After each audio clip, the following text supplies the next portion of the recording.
there's much more to a song than just something that you hum in the shower, or there's so much more to that. It has the power to mobilize people, it has the power to lift people's spirits when they're really down.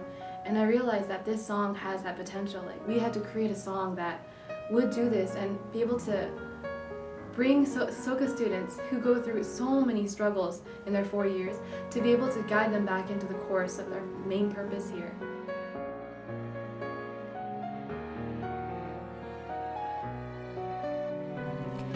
In the year 2001, Soka University of America opened its doors to its first class.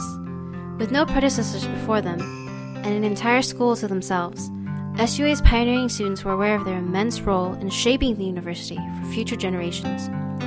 These students were determined to discover for themselves what it meant to be an SUA student, and strove to forge the school's identity.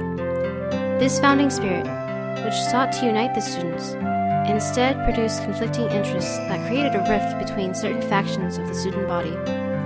Amidst this separation, a movement was born. The disunity among students slowly became a cause of concern to some, and a group decided that in order for the university to progress, the students must be united. The question then became, how?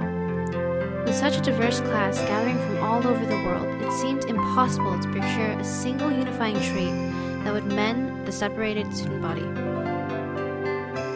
In order to achieve this goal, SUA's Song Committee was formed soon after the school's inception. The original purpose was to create a song that would unite the students. The committee completed a song entitled From Within in 2005 as a tribute to the tragedy that unfolded on September 11, 2001. Several members of the committee believed in the ability of music to overcome any differences. Based on the message that the lyrics conveyed and its applicability to the school situation, they proposed that From Within become the official university song. This proposal was not met with the acceptance that they had hoped for, however, and its instatement as the school song was ultimately rejected.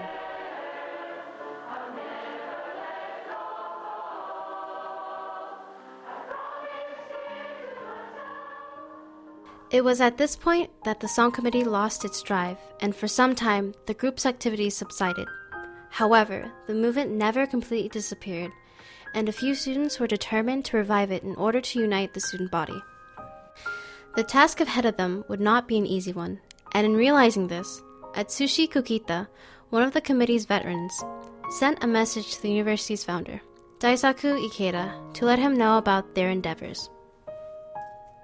The founder, he actually gave us a message saying, make a really, really good song, the best song in the world. And it just really struck me, and I felt, so much joy, but at the same time, the huge responsibility, right? It's just a small movement, yet there were people that really tried hard to, do this. So I felt like it's probably my responsibility and mission that I really carried. During the school's annual spirit rally, there was an emerging tradition for each class to create their own class song. At the 2007 Spirit Rally, Kukita proposed the idea of creating a school song, and to his joy, the suggestion was met with rousing acceptance and enthusiasm. They were determined to complete the song in time for the student festival in 2 months' time. From this point on, the committee faced a new challenge. The song was supposed to represent Soka students, and if it couldn't touch, each of us in the room, what would that say about, everybody else in the school who wasn't a part of the song committee? Another member of the movement, Takaaki Nishimoto, was determined to create a song that everyone would cherish regardless of their taste in music. SUA students, in a sense, are so unique. Everyone is so different, they have different background, different culture, have different way of thinking, so, but still I wanted to make a melody which everybody can relate to, right? Little did the members of the movement know that their greatest challenge would arise 3 weeks before the 2008 Student Festival. As the day of the song's unveiling loomed closer, the group grew frantic in their efforts. At times we met every single day for probably 4 or 5 hours.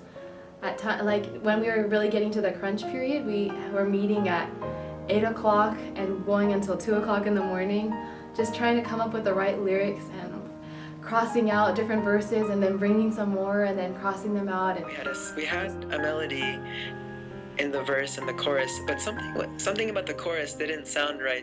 Like it just didn't sound like bam, you know. And so I really thought about it. And then at that first meeting that I went to, I thought, hey, what if we played it this way? And then I just heard a melody in my heart and in my mind or something,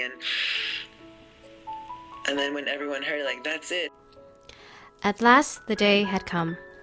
None of them knew how their song would be perceived, or more importantly, whether it would be accepted by the student body.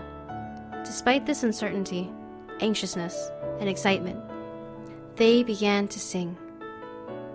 The first time we heard On the Path of Peace played, on the piano, with the words, and, like everybody was like, this is it. Finally, we made the song, and it was just great. And like, because I've been doing this for 4 years actually, so I knew like this song this time was like totally different from like anything that we have tried. And like for some reason, even before just the moment like we finished, I felt like students will love it. But the song was still missing something, a title. Despite much debate within the members of the group, they could not come up with an appropriate name for their creation. In the end, the song committee decided to ask the school's founder for advice. Upon reviewing the song in its entirety, and considering the efforts that have been put forth in its creation, Daisaku Ikeda gave it the title, On the Path of Peace. To this day, On the Path of Peace is sung throughout the school year, reminding the students of the university's founding spirit. within the song, there's a message of empowerment to every single individual to be able to bring about their fullest potential, but also to really respect their individuality and their uniqueness. And to me, it spoke to me directly that I'm allowed to be who I am and to really shine in my own unique way. And it's a reminder that there's so many other creative, brilliant people all on this campus who are all fighting toward the same goal, fighting to become these amazing individuals. And we're all united all over the world as alumni, as incoming freshmen. Like, all of us are united by this one thread that we are all Soka students. And when we go out in society, we're all going to be bound together. And this song is one of them. This On the Path of Peace is part of this ribbon that's all threading through all of us. Whenever I sing this song, I clearly remember my vow I made on the day of SEA graduation. I made a vow to live a contributive life. I made a vow to live a life for others. I made a vow to make society a better place. I decided that's my life. After 3 years from the creation of On the Path of Peace, founder Daisaku Ikeda started to create a song in response. Over a period of 2 months, working together and trading ideas with composer Wayne Green. This song, titled Light of Hope, was presented to the students of SUA in August 2011. Actually, I really like, and I agree with what Danny Habuki said about the song. It's like two wheels on a bicycle, that move together. One is on the path of peace, the other is the light of hope. And it's moving towards, expanding the horizon of Soka education, you know, like to really encourage and uplift students' hearts, and, you know, to really support students in striving for their dreams, you know, for the sake of happiness of for all people.